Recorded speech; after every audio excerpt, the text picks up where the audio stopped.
Hello everyone, I'm Sophie and I'm currently at Kechara Forest Retreat, Bentong, Malaysia. And today I will be reading from this book, a continuation from my last few sessions.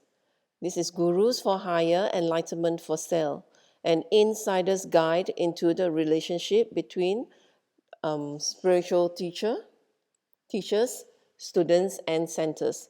This is by my Guru, His Eminence, the 25th Samtuku Rinpoche.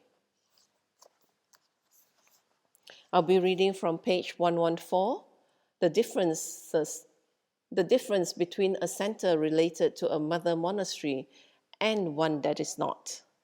And as usual, before that, I will go to a picture to share with you.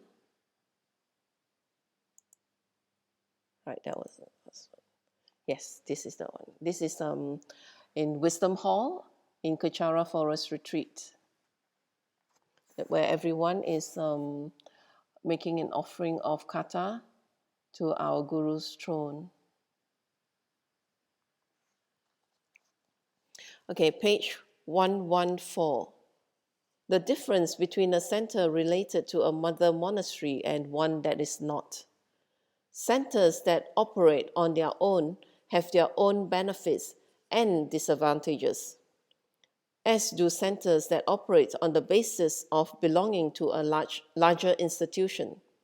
Centers that operate on their own have the freedom to do and practice as they like, such as to take teachings from here and there as they like. It could be right, it could be wrong, it could be great. They are not stifled by an older, bigger tradition that they might find outdated. However, in general, centers that are founded with the inspiration of a guru or a Dharma teacher will usually follow the traditions and practices of that Dharma teacher and the monastery or institutions that he comes from.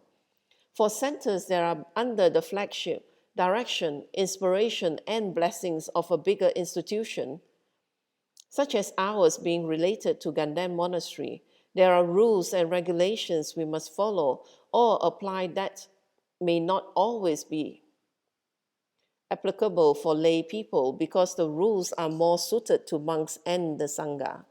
The rules may be a little difficult and stricter. Sometimes it can be a bit overwhelming and daunting. The rich tradition of such a large institution may have benefited many in the past, but may not be applicable now. Having said that, the benefit of following the traditions and the teachings of those traditions is that we will have full confidence that we are on the right path and right direction. We have no fear about the practices because we have plenty of proof from the mother monastery and the practitioners there that the practices bring results, even if it takes us longer when we do certain practices, or if there are initially no results. We will not have any fear because we are basing our practices on something that has been proven correct through time again and again. If we follow a traditional monastery or are under the flagship of one, it is very beneficial. It also has its disadvantages, but I feel that its benefits are more. If we follow a center that is not under the flagship of any traditional monastery, there are benefits and disadvantages too. The bottom line is there is no better or worse. Follow your center, be loyal to your lineage, your guru, your practice, and you will be loyal to yourself. There is not much difference. The challenges, page 116. Before, in Buddhist countries, teachings were not really available for lay people. During British colonial rule in Burma, there was a very big vacuum of Buddhist monks and teachers because the missionaries were very fervent in stamping down on Buddhism, and it was against the law to practice at that time. A lot of lay people who wanted to learn the Dharma manifested then, and they could not find any qualified or available monks. A phenomenon of lay teachers appeared in Burma who gave teachings to the crowd, but they were not created as they were not treated as gurus or divine masters, more as Dharma instructors. This phenomenon of lay people teaching did not take off in other countries because Buddhism and the Sangha were quite strong there. For example, it was previously very rare or unheard of in China to have lay people teaching the Dharma. In the Tibetan tradition, teachings were mostly given by ordained members of the Sangha or lay practitioners or passed down through by lineage. It was even rarer that these institutions cater to lay people because it was assumed that lay people's minds would not be focused and that they would not make the time to practice or meditate. It was very rare that lay people advanced in their spiritual practice because they were very, very caught up in their worldly affairs. A lot of the ordinary lay people were also illiterate. Basic Dharma was already hard for them to grasp, so the deeper teachings would have been even harder for them to absorb. However, when we look at other countries that are not a mass Buddhist consciousness, the majority of the people there that receive Dharma teachings are lay people. In those places, taking ordination is not encouraged. It is, in fact, looked down upon. It is something you do if you are a loser or if you cannot make it in life. In contrast, having a child in the family become a monk or nun in Buddhist countries like Thailand, Tibet, Cambodia, or Burma is an honor. Actually, Buddha's intention of having people take ordination was for them to focus their mind solely on liberation, so that living simply and not having attachments become a tool for advancing in Dharma practice. Dharma teachers in countries where Buddhist consciousness is not prevalent have a double challenge. Firstly, the students do not have a Buddhist base or Buddhist consciousness. They do not understand anything, so you have to teach them everything from the basics all the way up. A lot of very basic problems we experience in Dharma centers, such as people breaking their vows, do not happen in monasteries. All the monks I met have no problem holding their vows. Secondly, when you teach non-Sangha members, they come with a lot of emotional baggage, more than monks and nuns. Dharma centers teach only lay people. Very rarely are there Sangha. And even if there are very few, and the Sangha are very new. They are wearing robes, they are doing their best, but the Dharma has not gone in fully yet. There are incredible obstacles, problems, and difficulties in teaching lay people.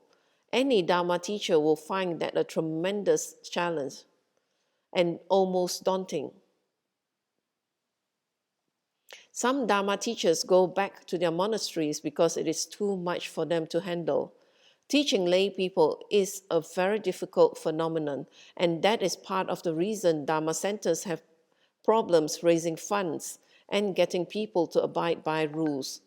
This is why there are so many lay people who pretend to be in Dharma, but who still find it difficult to attend pujas and classes after 10 or 20 years of being in the Dharma center. When they go home, even when they want to meditate or practice, they have screaming kids, wives who tell them they are freaks, husbands who tell them they are cultists. Then they have to hide their practice. There are all these obstacles for lay people. It is monumental for a lay person to come to a Dharma talk because the obstacles they create for themselves. There is not that phenomenon within the Sangha community. If there is a Dharma talk, everybody flocks there because they are in the monastery for that reason. Lay people have so many distractions and emotional baggage.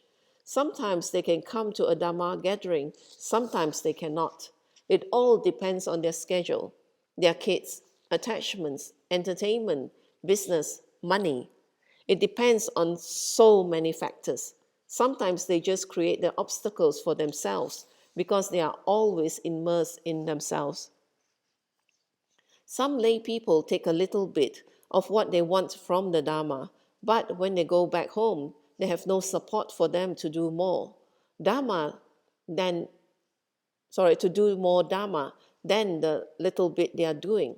Their family usually does not understand it, does not like it, or are against it. Once a lay person leaves the Dharma center, he goes back to whatever he was, whereas when a monk or a nun goes back to his room, he goes back to himself, his altars, texts, and teachers. Monks and nuns are in the Dharma 24/7, so they always have support. If you tell traditional Sangha members to go to teachings at a certain time, they are there, even if the teaching goes on for 1 month. I have even attended teachings in the monastery that lasted for 6 months. In the monasteries, we do not miss even 1 day or 1 hour of the teachings. We do not dare sleep for even a minute because we are thirsting for the Dharma. Within the Sangha, the monk and nuns are really motivated and dedicated to receive the Dharma. All this is not because lay people are bad. It is because it is assumed that they will not practice or push themselves, and that even if they wanted to do Dharma, they have so many self-created obstacles that stop them from practicing. If we look at the historical facts of every country, teaching in a Dharma center actually seems unnatural. This is what all Dharma centers go through around the world.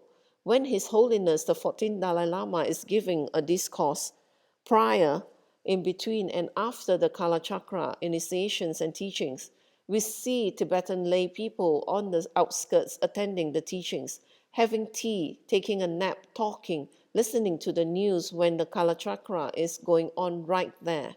It is something that happens with lay people in Dharma centers everywhere.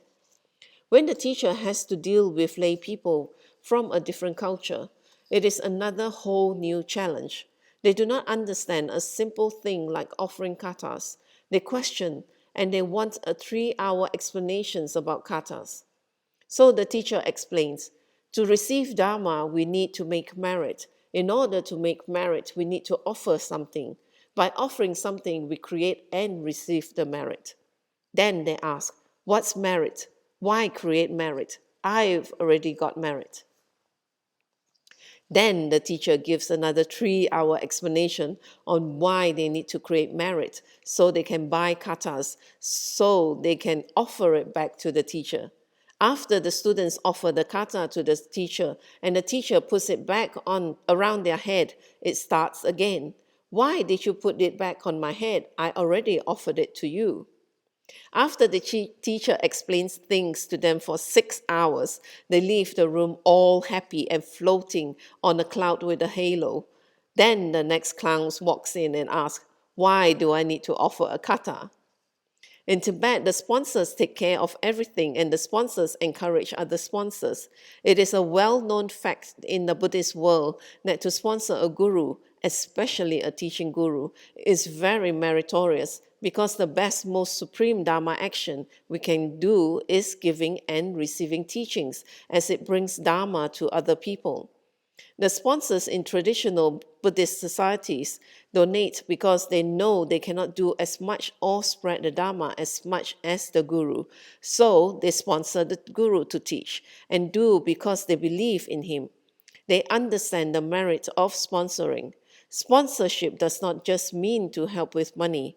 They help with their knowledge, their time, their energy. Statue makers or tanka painters may offer their services because they do not have money. There, the gurus do not have to say anything to the sponsors. In non-Buddhist countries, the gurus have to beg, please sponsor me, please. And the guru has to do what the sponsors say. You have to make the sponsors happy, entertain them, tell them they are beautiful and handsome, although they may be grotesque, and say they are wonderful Dharma practitioners. Sometimes, if you do something that the sponsors do not like, heaven forbid, they suddenly become very honest, direct, wonderful people and say they are not giving you any money anymore. Sometimes they send you long, nasty faxes to tell you off, to tell you what a rotten, spoiled guru you are. If other sponsors want to sponsor you, they make sure they go away because they are afraid that you will become spoiled. I have encountered that. They will physically threaten you, tell you off, take things away, cancel your permits, run around to other Dharma centers and say very nasty things about you. If they are not happy with you, they do not want anybody else to come close to you or talk to you, just to prove their point. That has not only happened to me, but to many other Dharma teachers. Convincing lay people to help and do things for the Dharma is met with a lot of mistrust. The mistrust is correct because the people do not have this cultural background and they do not know what it is about. For example, a lot of Chinese here in Malaysia like to sponsor the Dharma, but it is more with an attitude that they will only come back to say thank you and make an offerings if when if and when they win the lottery. Getting and maintaining sponsorship is one of the biggest fear and challenges of teaching. That was one of my reasons for not wanting to go out to teach, because raising funds is scary. You are basically a car salesman convincing people how wonderful Dharma is. It is good if you convince them and they remain that way, but sometimes their mind goes up and down and you have to keep talking and convincing. Sponsors are not bad if they lose confidence or faith, or feel down or depressed. They do not have the culture, people, friends, or a whole lifeline, or a whole lifetime to support them. The few sponsors that who come out of the woodwork and help with no mind games are exceptional. I'm not saying this is bad. I'm telling you the facts. That is how it is. This is what gurus go through in non Buddhist countries to teach the Dharma and tell you about being compassionate. Having compassion for your Dharma teacher. Think of what your Dharma teacher goes through.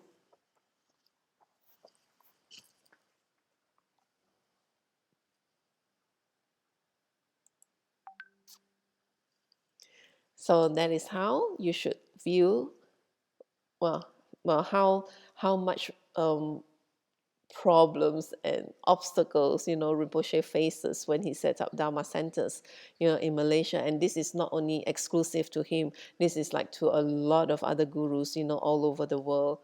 Because we are not culturally, um, Buddhist practitioners or a Buddhist country, so we do not have that much knowledge about Buddhist practices, and as such, we have a lot of questions which Rinpoche would patiently answer. So anyway, so if you do have a guru and you have a Dharma center, be grateful and really, support your guru and support your Dharma center with whatever you can, because for the Dharma to grow, it will benefit a lot of other people, and also in return you get the merits and for your spiritual practice to progress as well. So with that, I'll end the session, and thank you very much for joining me.